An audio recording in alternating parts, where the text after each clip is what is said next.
The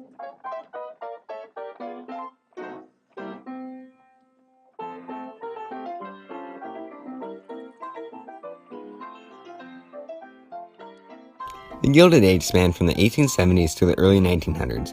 It was coined the Gilded Age by Samuel Clemens, also known as Mark Twain, because it looked golden on the outside, but it was full of corruption on the inside. During the Progressive Era, a group of investigative journalists called Muckrakers sought to end this corruption. John D. Rockefeller was a businessman who successfully monopolized the oil market with the Standard Oil Trust through many corporate deals from 1870 to 1911. Ida Tarbell was a female muckraker who almost single-handedly orchestrated the takedown of the Standard Oil Company by taking a stand against commercial Machiavellianism through her journal published in McClure's magazine. Who did Ida Tarbell stand up for? Why did she stand up for them? And how did she stand up against monopolies? Ida Tarbell used the power of media to stand up for the lower and middle classes, who lost their business and money to monopolies such as the Standard Oil Trust during the Gilded Ages. Standard Oil was first exposed for being corrupt when Ida Tarbell published the first series of her journal, The History of the Standard Oil Company, in 1902 in McClure's magazine. However, it would take another 9 years until the Supreme Court would order the Standard Oil Company to be broken up for the violation of the Sherman Antitrust Act. Ida Tarbell was just one of the muckrakers who took a stand through the power of the media for the lower middle class citizens against big business monopolies. John Davison Rockefeller was born on July 8, 1838 in Richford, New York. Born as the son of a pitchman, he grew up in the world of business. He saw his father sell people an elixir that would cure cancer. This would inspire him to use every trick he knew to get him to the top. As a young boy, he took every job he could get his hands on, from raising turkey to selling candy. He was even reported to have loaned a man $50 and charged 7% interest on it. Later on in life, Rockefeller would reflect on his life and say, "The impression was gaining ground with me that it was a good thing to let the money be my servant and not make myself a slave to the money." Rockefeller ended up finishing high school and continuing his education as a bookkeeper in a commercial college. At the age of 16 and 3 months into college, he found his first real job at a Cleveland commission firm, which sold grain along with coal and other commodities. 4 years later, in 1859, he and a partner decided to create their own commission firm, which grossed around $450,000 in their first year of trading. In 1863, with the money he saved up from this company, he and several partners decided to invest in a Cleveland refinery to get their foot in the fastly growing oil industry. The next year, in 1864, Rockefeller married Laura Celestia Seti Spellman and would later go on to have 4 daughters and 1 son. In 1870, John D. Rockefeller founded Standard Oil. Ida Tarbell, one of the most famous muckrakers, was born in 1857 in Hatch Hollow, in western Pennsylvania's oil region. Her father, Frank Tarbell, built storage tanks for oil, but was prosperous when he switched to oil production and refining. That was until February 1872, when Standard Oil and Rockefeller forced the small oil producers of Ohio and western Pennsylvania to sell their businesses. This is known as the Cleveland Massacre. One of Frank Tarbell's issue with Standard Oil was that it was turning the men of the oil region into hired men. Mighty prosperous hired men, some of them, but nevertheless taking orders. he did not agree with the idea of Rockefeller turning hardworking men into working servants. Rockefeller had an alliance with all of the railroad companies and had asked them to raise the shipping fees. This would make it impossible for small oil producers to ship their oil, and therefore they had to sell their businesses to Rockefeller.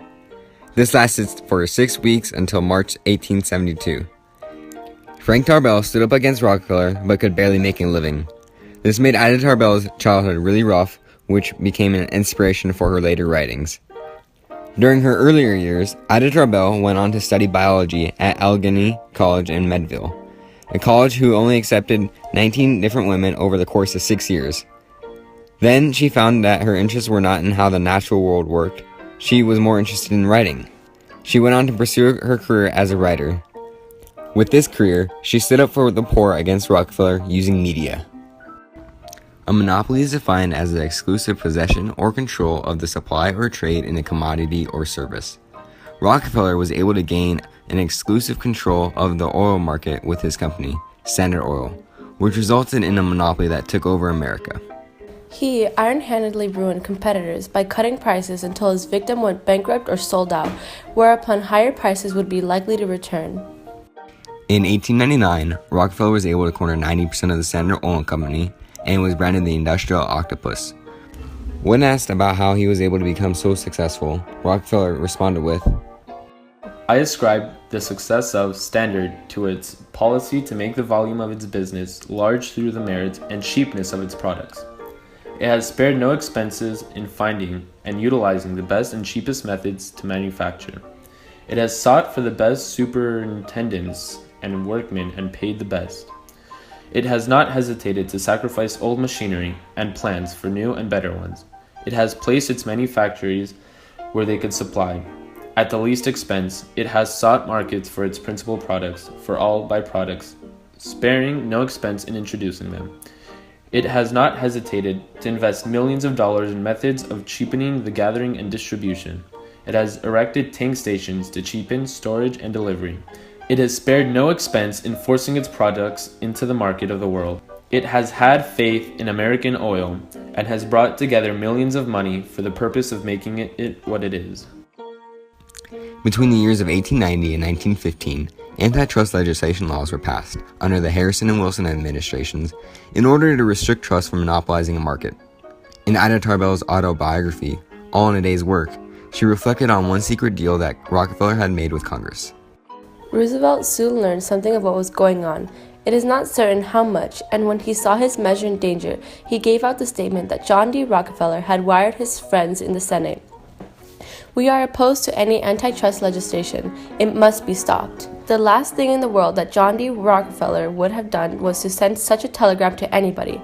Probably Mr. Roosevelt knew that, but somebody in the Standard was passing on such a word, and Mr. Rockefeller was the responsible head of the organization. His name did the work. Congress passed the bill in a hurry.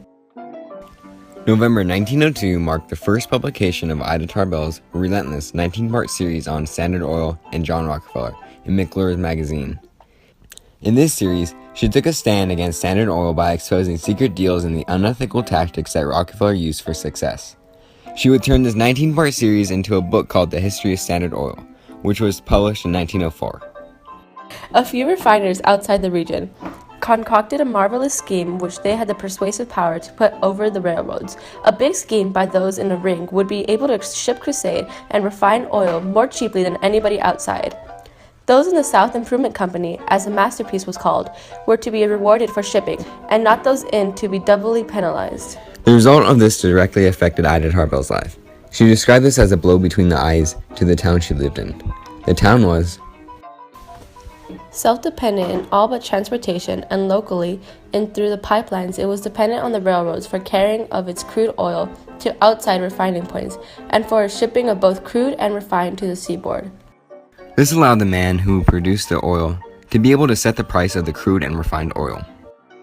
Another story that she covered was the Pittsburgh Plan. This is where Rockefeller wanted to become more transparent with his company while still maintaining a monopoly. In Chapter 4 of the History of Standard Oil, Ida Tarbell said, This company was to be an open instead of a secret organization, and all refiners were to be allowed to become stockholders in it. The owners of the refineries who went into the combination were then to run them in certain particulars according to the direction of the board of the parent company. That is, they were to refine only such an amount of oil as the board allowed, and they were to keep up the price for their output as the board indicated. The buying of the crude oil and the arrangements for transportation were also to remain with the directors. Each stockholder was to receive dividends whether his plant operated or not. U.S. Attorney General Charles Bonaparte officially filed an antitrust lawsuit against Standard Oil on November 15, 1906. An overwhelming number of evidence was presented to the court, most of which was followed by Ida Tarbell's journal. The evidence presented is as follows.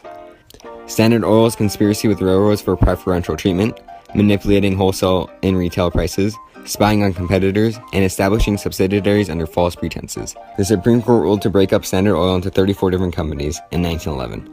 Ida Tarbell was able to stand up for the lower middle classes by exposing Standard Oil. Ida Tarbell inspired many generations of journalists to use the power of media to stand up against corruption. One example is the 2016 presidential election. An investigative journalist, David Fahrenthold, exposed Donald Trump's charitable organization for taking assets from his charity and using it for his personal needs. A news outlet can take a stand against corporate entities by exposing their corruption. After 86 years, Ida Tarbell passed away and her greatest accomplishment was taking down a massive corporate entity.